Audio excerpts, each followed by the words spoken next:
All right, so earlier this week we explored the foundations of compensation. So we jumped into extrinsic rewards, talking at a high level about core compensation, adjustments to core compensation, and legally required and discretionary benefits. And we learned that companies set base pay according to level of skill, effort, responsibility, um, required to perform the job and the severity of working conditions that they would be finding themselves under.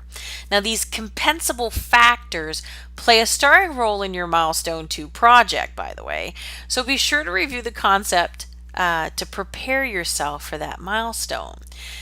And remember, you will be responsible for drafting an overall compensation strategy for our friends at eSonic, along with several tactics for implementing this strategy as part of the class's final project.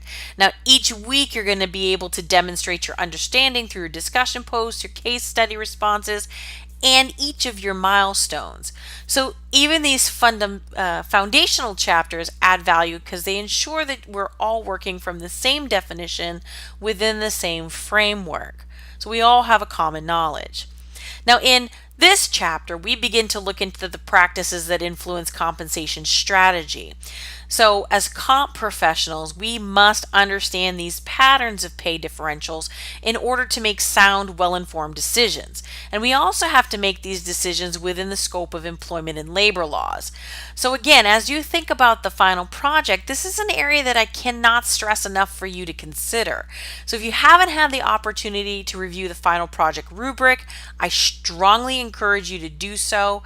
I also strongly encourage you to read the final project e-text, not the text, but the final project e-text, which is the Building a Compensation Strategy project. You can find that one also in your My Management Lab site. It is a fantastic resource. Not only will it provide you with everything you need to know for this final project, but it's going to give you tools to walk through key concepts, and it's also going to provide you with an outline for each of the milestones. So, framework from which to jump off of. Now, in all of this context, one of the things that is important too is knowing your industry. And with respect to eSonic, this fictitious company that we're going to be working with, this fictitious executive team, it's the record industry. And so while none of us in this class are probably record industry executives or have even set foot inside a record label, you can still research this industry and gain the knowledge necessary to build a phenomenal strategic analysis. And that's why Milestone 1, which is coming up for next week, is going to be important. And so we'll talk a little bit more about the first milestone. In fact, we'll talk about all of the milestones as we go forward to prepare you. But I really want you to consider how employment laws shape the competitive environment and shape the industry itself that you're researching. This is going to help you provide that unique spin to an analysis that could be just pretty blasé after a while. So the legal environment is important because it really shapes everything that we do, and any legal missteps that we have with respect to compensation, amongst the other things in human resources, can be costly. So it's important when you design your total rewards programs that you carefully evaluate how your tactics hold up under the scrutiny of the law at the federal, state, and, believe it or not, local levels. So let's talk about some things that influence the wage levels. And so let's talk about inter-industry wage differentials. So the differences in wages and benefits across a variety of industries. And these are attributed to, first and foremost, the industry's product market. So when you're in a market where there's little competition, like mining or utilities, as it says on the slide, there's a greater flexibility for providing higher wages. Now, why is that? Well, when you think about the mining industry or even a utility company, when was the last time you saw a commercial advertising one of those companies? Probably not very often, where there's little competition. And so, because of that, there's not a whole lot of advertising dollars that goes into supporting the company. So those dollars that are saved from company profits can be turned back into the employees. The next factor for inter-industry wage differentials is something called capital intensity. And this is defined as the extent to which a company's operations are based on the use of large scale equipment. So when you think about large scale equipment, oftentimes it requires a higher level of skill or focus to be able to operate this type of machinery. And so you see a lot of this in the manufacturing industry. And when you look at manufacturing or production level jobs, they tend to also have higher level of wages, not only because the industry uses more specialized machines, but also because they typically are also unionized. And unionization, as we'll learn in a moment, also tends to lead to higher wages. Another factor would be industry profitability. So when you think about how profitable a variety of industries are, sometimes it's because the employee base requires a higher level of knowledge, skill, and ability. And because there are higher level skills of knowledge and ability, the thought process is that contributes to company profitability, which in turn is associated with higher wages. And then finally, the unionization of the workforce. Like I mentioned before, the more highly unionized industries pay more highly. Say that 10 times fast. And this is because the collective bargaining process gives labor greater leverage for negotiating higher wages and benefits. So keep that in mind. And so, again, as you're thinking about your industry, about this record industry, think about how wages in your own industry might differ from that from the record industry. And think about, is it because you've got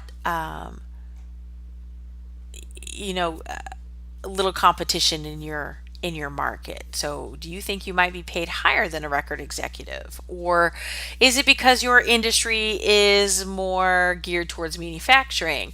Or are you in an industry that requires a higher level of knowledge, skill, and ability, and therefore you tend to be in a more profitable industry? I want you to start thinking about this in terms of what you know, because you live and breathe it every day, and what you might imagine for the industry based on your research for this fictitious company eSonic as we go forward in the class. Now, inter-industry wage differentials aren't the only thing that influence the variation in wages in the country. One of them is the next one is the occupational differences. So there's occupational wage differentials, and when you think of a group of jobs found at one or more companies, where a common set of tasks are performed or related in terms of similar objectives, methodologies, materials, products, workers' actions, or workers' characteristics, you may find that a job group, for example, is directly translatable across industries. Let me give you an example. If you look at human resources folks, for example, depending upon the knowledge, skills, and abilities that are required for, say, for example, a human resources generalist, whether that person is in manufacturing, whether that person is in financial services, generalists typically make the same amount of money as long as the skills and abilities in the job description are the same. And so I'm talking a lot about knowledge, skills, and abilities for a real reason, because as you think about and move into the milestone 2 in a couple of weeks, the KSAs become critical, and you have to think in terms of job analysis. What does the job do? How does the job perform? Well, generalists or comp analysts or training specialists, our jobs even me as a vice president of payroll and benefits, my job, if I'm overseeing payroll and benefits in this company, probably would have very little variation if I was overseeing payroll and benefits in another organization. Um, you have to look at things in terms of, um, for other types of roles, as an example, um, really looking in terms of the job description in and of itself and how it's written. The key point here is that there are differences in wages based on occupation. Lawyers tend to work to make far more than HR people, regardless of where you're at in the organization. Unfortunately, I hate to break it to you, but definitely make more than food prep workers, as an example. So keep those things in mind. And then finally, you also have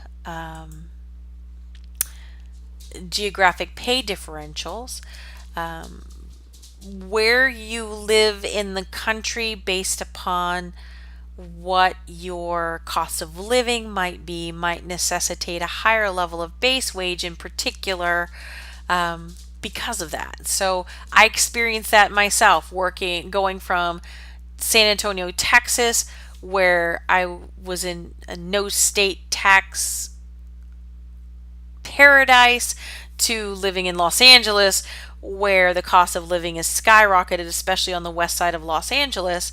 And while I might have seen a bump in pay, that bump in pay certainly didn't translate into money in my pocket, because the cost of living was so high. And so when you're doing compensation surveys, you often look at the geo, or the geographic pay differential, to see how different in that market would relative pay be compared to the national average. LA, it says, is 20%. I can attest to the fact that it's 20% higher than the national average based on a variety of sources, regardless of the industry that you're in. I can't say with certainty that Lincoln, Nebraska is 3% less than the national average, but I'm pretty sure that with a little bit of research, you can find out that that is indeed true. One other thing I want to discuss, and I'm going to go back a slide here for just a moment. There are occupational wage differences with respect to supply and demand. So I want to talk for a second about cybersecurity, because that is the hot industry right now. Many of you might even be in the cybersecurity or an IT related field and find yourself in this class because it's a requirement for your degree. But let's talk about, your core functions. Right now in the news, for example, today, Equifax announced that they had a breach of 130 some million records that could have exposed social security numbers and date of birth and things of that nature, highlighting the need for more specialized understanding of this particular discipline. So if you're going out to market today to try and find a cybersecurity analyst, or someone like a cybersecurity manager or cybersecurity officer, thinking 2 levels up from an analyst, the market right now is hot for those types of individuals, but there aren't very many candidates. And so when that happens, when there's limited talent, wages tend to increase. You tend to be able to name your price. 5 years ago, 10 years ago, cybersecurity was in its infancy with respect to most organizations. Most people didn't even think about having someone on site to ensure that hackers didn't get a hold of customer data. It wasn't until BJA Wholesale many years ago had their first data breach that it became part of the public vernacular. So going out to market for an analyst today might require you to pay a 6-figure salary, whereas 10 years ago you're talking about a respectable five-figure salary. So times change and occupations change and the market changes, and supply and demand also influences how you pay. So again, as you're thinking about eSonic and you're thinking about what's the strategy for this organization, all of these differentials, geography, occupation, so supply and demands and knowledge, skills, and abilities, and industry in and of itself can affect what that compensation strategy looks like. So let's talk about the unions and the union influence on pay. So the National Labor Relations Act of 1935, the NLRA, was designed to remove barriers to free commerce and to restore equality of bargaining power between employees and employers. So when we talk about the collective bargaining agreement, if you're not familiar with unions, this is the written document that describes a term of employment approved by management and employees during negotiations with each other. In general, workers represented by unions earn more on average than non-union workers. And so in 2014, you're talking about 970 a week for union workers versus 763 for non-union workers. The collective efforts of labor organized through unions have led to higher pay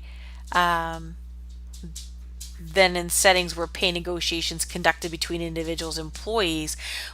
When you think about it in a union environment, when you go to the bargaining table, it's not just the negotiator there, it's the negotiator plus the power of the entire labor force, union labor force behind them.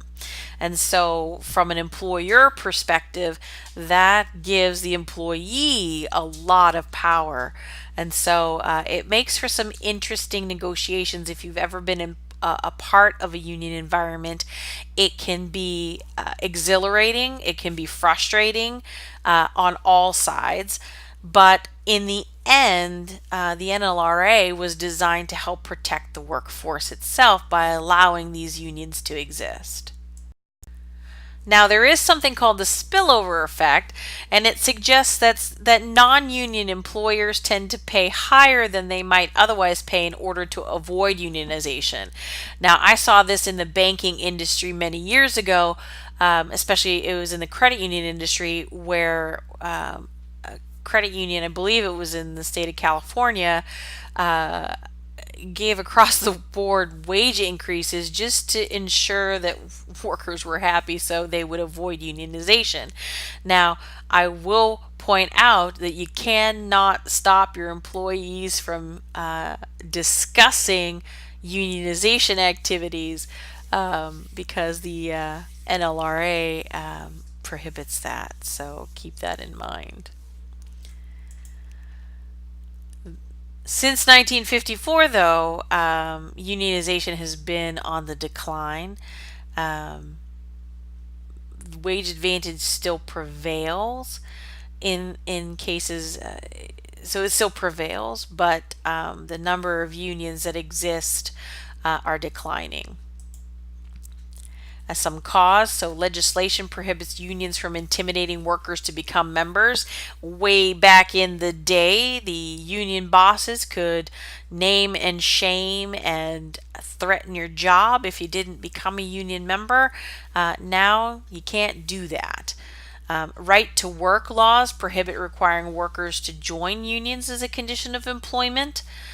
Relocation of manufacturing operations from the U.S. to other countries with fewer labor laws have also influenced the union roles.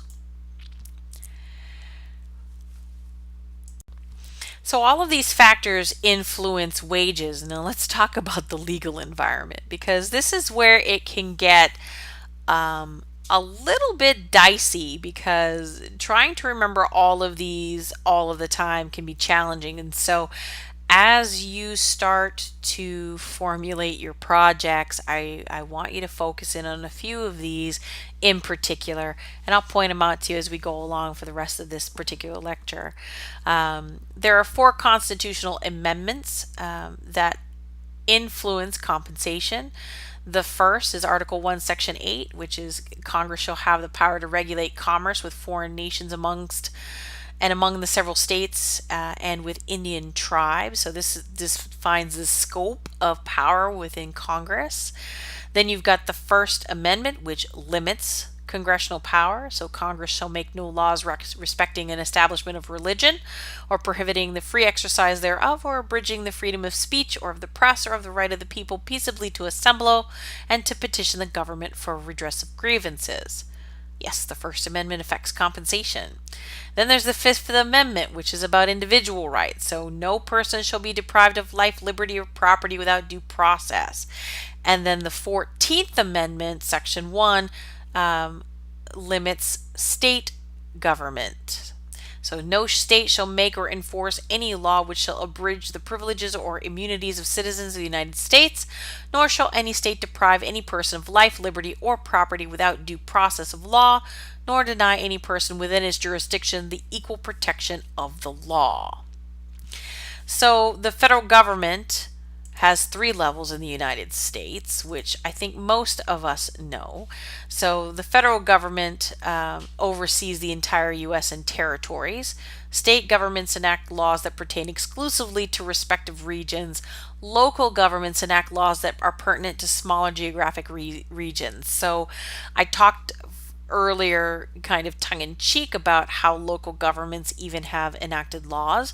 Well, when you think about the minimum wage conversation that we've been having over the last, 16 to 18 months, if not longer, San Francisco, Los Angeles are two cities that I can think of. I believe even Seattle raised the minimum wage to $15 an hour. And so when you operate in those particular municipalities, you not only have to report at the federal and state level, but you also have these local laws that you have to take into account. And so while your minimum wage might work outside of Los Angeles, if you're operating inside Los Angeles and your workers are inside Los Angeles, then you have to meet the minimum wage requirements, as an example. There are four themes to compensation laws: income, continuity, safety, and work hours, pay discrimination, accommodating disabilities and family needs, and then prevailing wage laws themselves. Laws pertinent to compensation practice, well, you can probably see them here, but the Fair Labor Standards Act of 1938 is one of the labor laws that has most effect on human resources. I spend a lot of time dealing with the Fair Labor Standards Act from a payroll, wage, and hour perspective. There are others, of course: equal pay, Lilly Ledbetter, Civil Rights Act from a pay discrimination perspective. There are more laws here for you to review and get to know, especially when you're thinking about accommodating leave. That Family Medical Leave Act of 1993 and all of the amendments thereof and conversations thereof really do influence your not only your strategic workforce planning, but your compensation plans as well. So additional laws that focus on employee benefits: the Internal Revenue Code. If you deal in employee benefits and have anything to do with payroll, IRS Publication 15 is your best friend. I, for one, sometimes feel like taking a lighter to IRS Pub 15, because sometimes it feels like you're reading nails on a chalkboard, but it is definitely very helpful for you. And then you've got ERISA, so the Employee Retirement Income Security Act. If you deal with 401k plans at all, you will be very familiar with ERISA. And then the Pension Protection Act. If you deal with pensions at all, you will be familiar with this. We'll go through those things in Chapter 9. In Chapter 10, we'll talk about Social Security Act. Again, if you're anywhere near payroll, you'll know all about taxes for Social Security and what happens to benefits when you become Social Security eligible. Workers' compensation, family medical leave, our friend, the Patient Protection and Affordable Care Act, also known as Obamacare, the Consolidated Omnibus Budget Reconciliation Act, which does not sound like it would be a benefit, but this is COBRA, if you've ever heard of COBRA before. And I'm not talking about G.I. Joe. And if you don't know who G.I. Joe is, then you're way too young. Just kidding. And then you also have the Health Insurance Portability and Accountability Act, better known as HIPAA.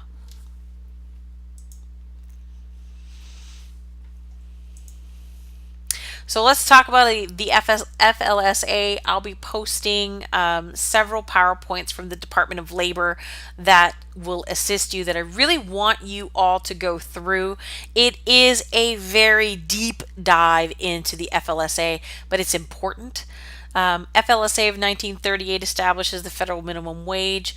It also establishes overtime pay rates, and it also tells you how to calculate overtime pay, which most people get wrong. Even I get it wrong, which is why I have the Department of Labor's overtime pay manual. Yes, there is a manual that will walk you through how to calculate overtime pay for every type of pay differential that you can think of. FLSA also establishes child labor provisions. Before 1938, we had a lot of child labor, and that was a bad thing at the time. There are FLSA exempt positions. There are 6 categories for exemptions.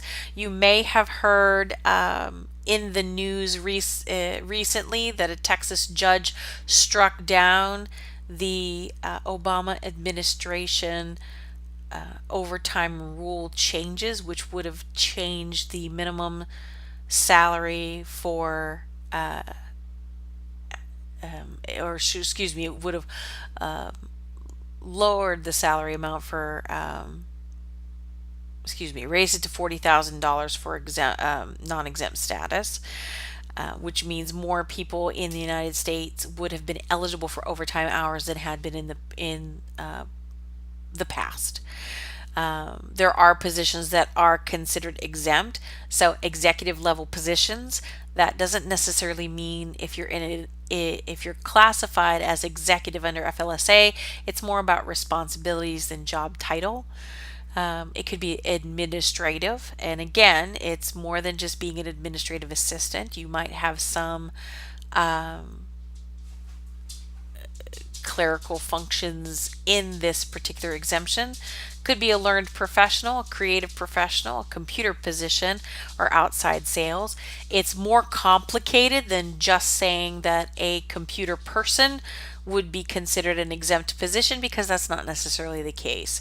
The PowerPoint slides that I'll provide to you will give you some information on these exempt categories, but I also highly recommend that you familiarize yourself with the Department of Labor's website, because it is a phenomenal resource. Most other types of jobs are non-exempt. Non-exempt jobs are subject to the FLSA overtime provision, meaning they earn 1.5 times their salary for any hours over 40 hours. Now, that's federal. Notice I just said federal overtime rules. There are some states that have their own overtime rules that are richer than the federal government, which is okay. As long as you meet the federal requirements, you're great. States have the ability to tack on some extra benefit there. And so, for example, in California, overtime rules are a little bit more complicated. If you work over 8 hours, over 8 hours in a day, it's overtime. Over 40 hours in a week, it's overtime. It's quite interesting when you start looking at labor laws at the state level, especially when you operate in multiple states, because you've got to make sure that you comply with each state's regulation. And sometimes that means that you either do a blanket across the board policy that'll cover all states, and it just happens to be a richer policy. Or you actually have to have human resources practices that are customized for your states, each state. So here are the exemption criteria for FLSA. I won't go through these in great detail, but I encourage you to review them. There are compensable work activities, things like waiting time, on-call time, rest and meal periods, sleep time, and other certain activities, travel time. The Department of Labor is very specific about how these types of pay come into play. And as a compensation professional, as an HR professional, it is important that we know these rules inside and out. Child labor. FLSA established that children under the age of 14 can't work. Between ages 14 and 15, you can work 3 hours on school nights, 18 hours a week, 40 hours a week when school's out. I can honestly tell you, in the state of Ohio, for example, when I worked there, we had a lot of child labor between the ages of 14 and 15 working in the grocery industry. They had to have work permits. It was challenging, especially working in in a union environment where 14 and 15-year-olds gain seniority over working adults, for example. It became interesting from a workforce planning perspective. Age 16 and 17 have no hourly restrictions, but they can't work in hazardous conditions. The Equal Pay Act of 1963 broadened the FLSA. It's enforced by the EEOC, which is the Equal Employment Opportunity Commission. It prohibited sex discrimination, and defined compensable factors, and establishes legal pay differentials. So compensable factors: skill, effort, responsibility, working conditions. We talked about those earlier. Again, this comes into play in milestone 2, so commit it to memory. Legal pay differentials. These are things such as seniority, merit, piece pay, so quantity or quality of production. But differentials cannot be based on gender. So you can't pay men more just because you want to, can't pay women more just because you want to. It's got to be based upon these types of payments: seniority, merit, piece pay, or going back to the compensable factors. Civil Rights Act of 1964, so Title VII, you'll hear that talked about. You'll always hear that referred to as Title VII. Promotes equal employment opportunities for minorities. They're defined as 2 types of discrimination, so disparate treatment, disparate impact. Again, as HR professionals, we deal with this in a variety of ways. Compensation is just one aspect of how Title VII gets implemented. So, disparate treatment is intentional discrimination. So I purposefully, not I personally, but as an example, if I chose not to ever hire men, never hire women for whatever reason, that's intentional discrimination. Disparate impact, unintentional discrimination, where I look for a certain personality style or whatever the case may be, and it just so happens that though the criteria that I'm looking for happens to be exhibited most by white men. I don't know that, but the statistics show that, so it's unintentional discrimination from that perspective as well.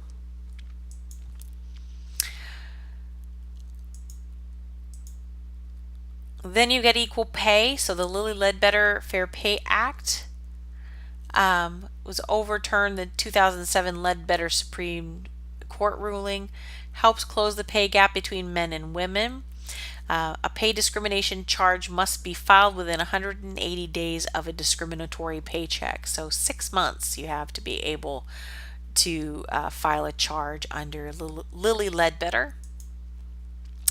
The Paycheck Fairness Act strengthens the remedies available to put sex-based pay discrimination on par with race-based pay discrimination. So prohibits employers from retaliating against employees who share salary information with their coworkers. The Bennett Amendment to Title VII allows female employees to charge employers with Title VII violations regarding pay only when the employer has violated the Equal Pay Act of 1963. ADEA of 1967. So it amended 1978, 86, 1990. You're going to find that a lot of the labor laws that we have actually come about with a variety of amendments. This one, the Age Discrimination Act, it protects workers over the age of 40 in all employment decisions. Eliminated minimum retirement age with a few exceptions. So, for example, where jobs where public safety is at issue, there might be minimum retirement age there, but it eliminated it elsewhere. Older Workers Benefit Protection Act. So under some circumstances, employers may require older employees to pay more for health care, disability, or life insurance. This is the case because the benefits costs are more for older workers. Charging more cannot be a condition of employment, and older workers could choose lower, less costly levels of coverage if they wanted to. Civil Rights Act of 1991 shifts the burden of proof of disparate impact to employers rather than employees. Filing of discrimination claims have changed, and U.S. citizens working overseas may file suit against U.S. businesses for discriminatory employment practices, and this extends coverage to U.S. Senate employees and executive branch political employees as well. Pregnancy Discrimination Act is an amendment to Title VII, prohibits disparate impact of pregnancy. So pregnancy is treated as a disability. So these are all things that you have to consider from an employment law perspective. And then the Americans with Disabilities Act of 1990 prohibits discrimination of employees with disabilities. It defines qualified individuals with disabilities, and it's enforced by the EEOC. Now, the ADA also comes into play when you have leave situations, because you have to be able to make reasonable accommodations for from folks who go out on extended leave and are looking to return to work. So it can get complicated, but it's important to know that these laws exist. Family medical leave I mentioned before. These are job protection during family medical emergencies, guaranteed unpaid leave time, though there are some states that actually have paid family leave.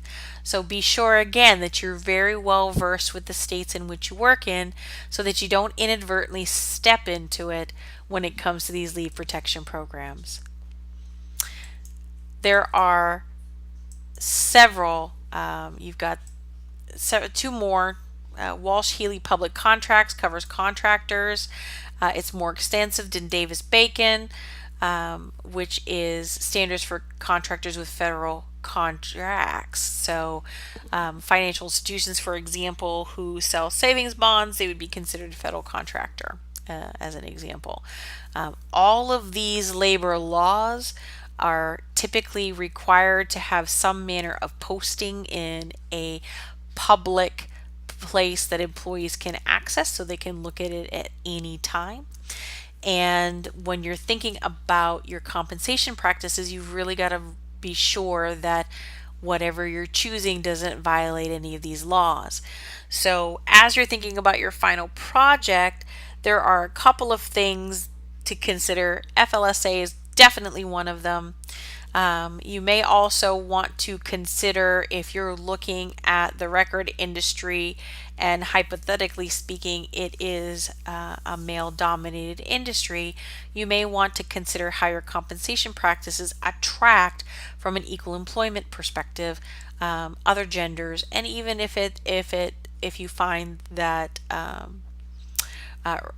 it's not as a diverse workforce, you might want to find ways of attracting more diversity candidates as well. So Chapter 2 provides us with a foundation of the employment laws and why wages differentiate between geography and occupation and even industry. And all good foundational things to keep in mind as you guys move into your milestone projects. So I look forward to seeing you all on the discussion boards this week as we talk about two very specific types of companies that are out there. And if you have any questions whatsoever, always feel free to drop me an email. I'll get back with you more than likely within an hour or two, depending on what's going on during my day. But always happy to assist, and have a great rest of the day.